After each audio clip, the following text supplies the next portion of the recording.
What's going on, guys? This is Purgatory and welcome to a brand new video. In today's video we are going to be talking about Firebase Z, the brand new Zombies DLC that came out a few days ago, February 4th. I wanted to hold off on the review because we had to wait quite a bit for the Easter egg to come out on this map. And so when I played through the map without the Easter egg, obviously, and then I played through the Easter egg after they did that. And I wanted to go ahead and talk to it now about you guys and go through things that I liked and go through things that I disliked. Overall, this is a great map. It's actually a very big improvement from D Machine. This map really capitalizes the gameplay that Cold War Zombies provides, and it's actually a ton of fun. I'm gonna start with the tower defense, like tower defense stuff. I actually went into this map pretty blind. I actually didn't really see too much on this map. I didn't watch the little developer video that they made giving info. I only watched the trailer and that's about it. So when I went into this map, I didn't really expect too much, but I was honestly just kind of blown away because, again, we're going back to the defense step. The defense stuff, where I think it's around like every 10 rounds after opening up the power station, like after turning on the power.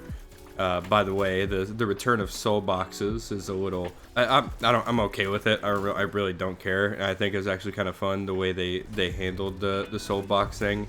I'm just glad they didn't oversaturate it with soul boxes. It's just turning on the power is just soul boxes. Also, I love how the nuke actually helps you turn on the power if there's enough zombies in the area. Like, cause the nuke will go off and the souls will actually go into the soul box. But anyways, yeah, the tower defense thing is pretty much like every 10 rounds, like I said. You go through that and then go to an area that you have to protect. You have to protect this little thing, and sometimes it'll even give you a freebie little score streak that you can use to help you out. If you have the wonder weapon, you're pretty much set, but I'm gonna get onto that here in a second. The whole like concept of the tower defense, like how the first wave is usually pretty easy and the second wave is pretty hard, like you have a little bit of boss zombies, and then there's the third one to where Orda spawns, the boss fight in this map. It's not very much a spoiler. You'll see him in the trailer of the zombies map. It's just like, it's really cool how he's like, you don't just fight him in the Easter egg, you actually fight him just by playing the map normally, and I'm a huge fan of that. That's one of my favorite things about this map,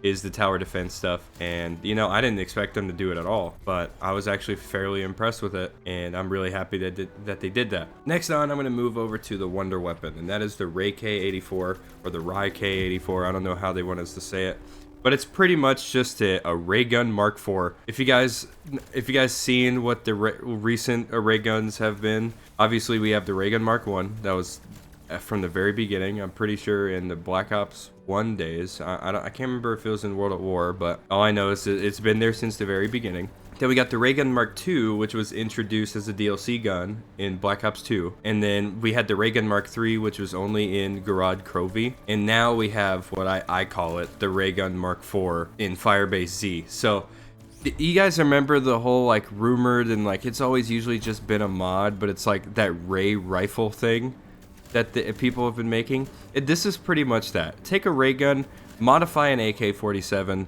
and there you go. Put a grenade launcher on it as well. It pretty much it functions almost the exact way that a ray gun Mark III does. Like, you can shoot down a little ball, but instead of like shooting it to have it do more damage, you actually shoot it and it will explode. It still does more damage. It's still like the same concept, but it doesn't stay there after you shoot it and powers up.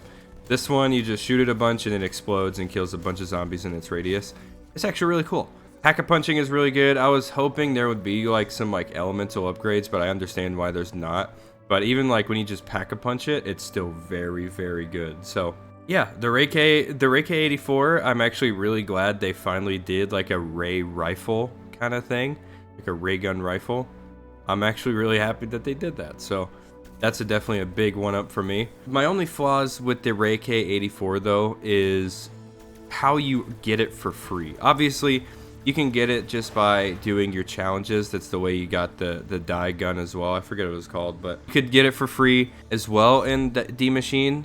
But this one is more tedious in my personal opinion. So what you pretty much have to do is you have to pick up a bunch of parts. Like the first like round of parts is pretty easy to get.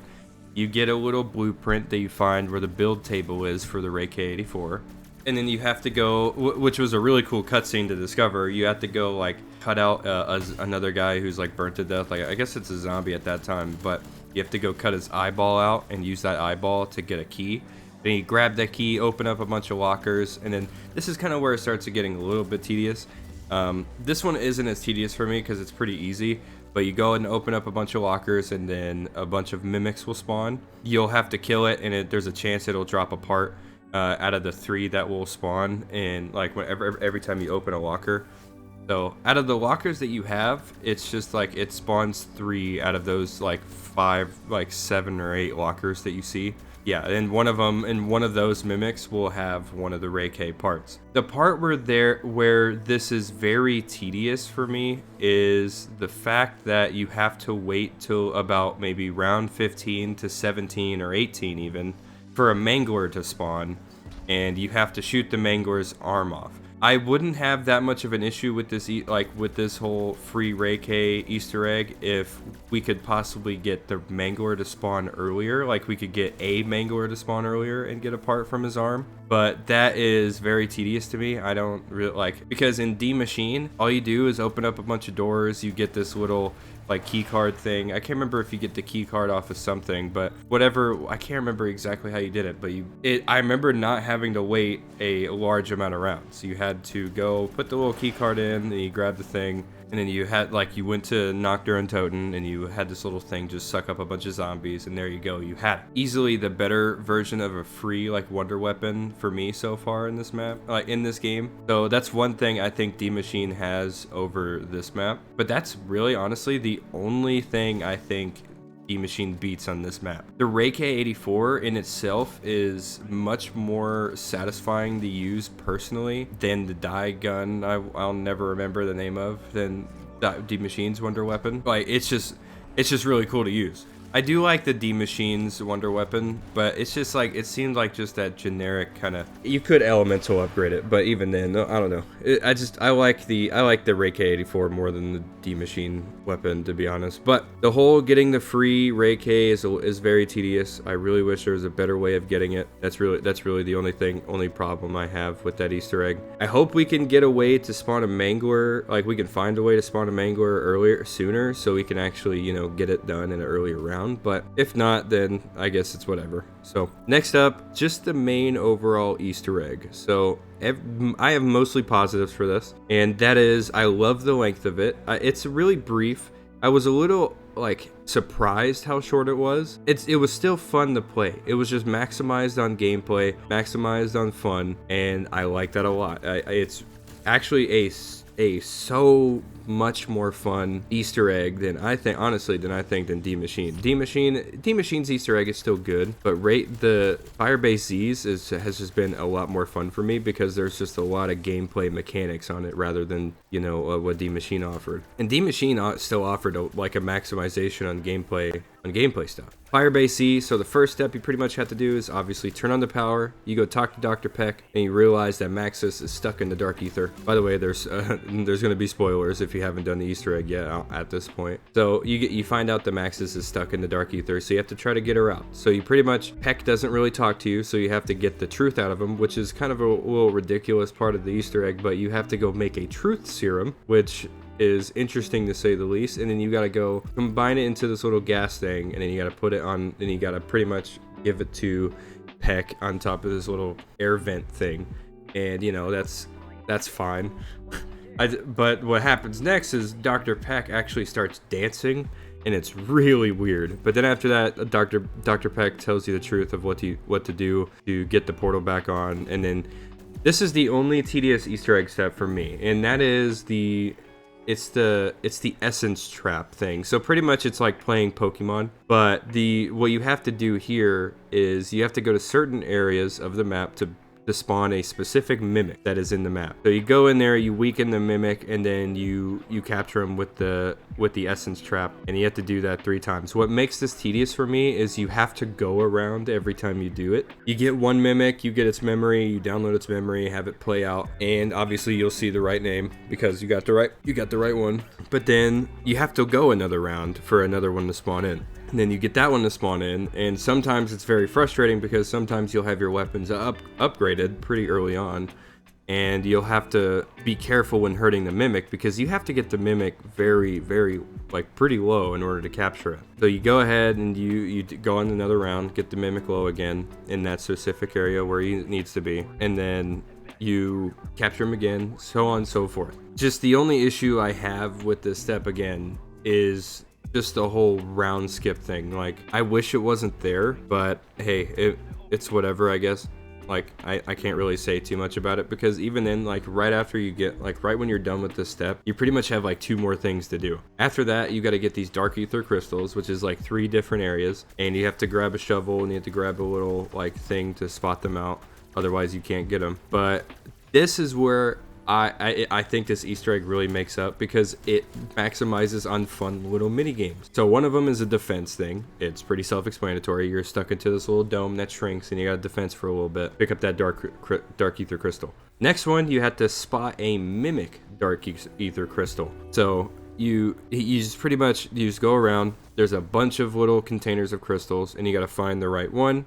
And once you figure out how to find the right one, it gets pretty easy to find, but it's still really fun to just go ahead and just look at all of them and see which one's the right one. It's like spot the difference kind of thing. So I really like that. And the last one, it's personally my least favorite, but I still think it's cool. That's a little, we've seen this before. The container moves around and you have to shoot a little grenade launcher from the Reiki. This is where you'll need the Reiki. You'll shoot the little grenade launcher, like secondary fire of the Reiki on top of the thing so it doesn't move, so you can go up and grab it. And there you go. You go ahead and place all those crystals into each of the ether reactors, which are the little power stations that you did. You go and put them in each ether reactor, then it turns out you overloaded the portal and now you can't get Maxis back. After that, Weaver comes back on and you gotta realign the satellite and turn on the satellite, and you gotta fire a space laser at it. As you probably saw in this video, I actually got the gameplay of that step where you just align the satellite with the little question mark box, like with the star that has the question mark box. And so you do that, a really cool cinematic kind of thing plays out, and you have to go to the OPC final cutscene, and then you do a boss fight, and then final cutscene, map over.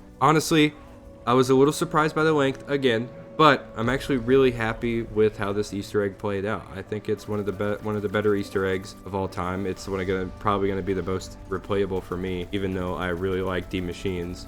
So I think this is slightly better than D Machines, and Treyarch is on a really good track here in terms of just overall making a zombies map fun. I really like what they're doing here. I think it's really hard to top this map, to be honest. I think they can do better in terms of map layout, even though this map layout is very simple and I like it. I just think they're definitely going to try to find a way to top this, and I think it's going to be fairly difficult but also fairly easy to top this whole experience. So yeah, I'm looking forward to the next thing. The story is getting very interesting. I like how Samantha Maxis is now a lot more involved with the story now than she was, like, being a mysterious character.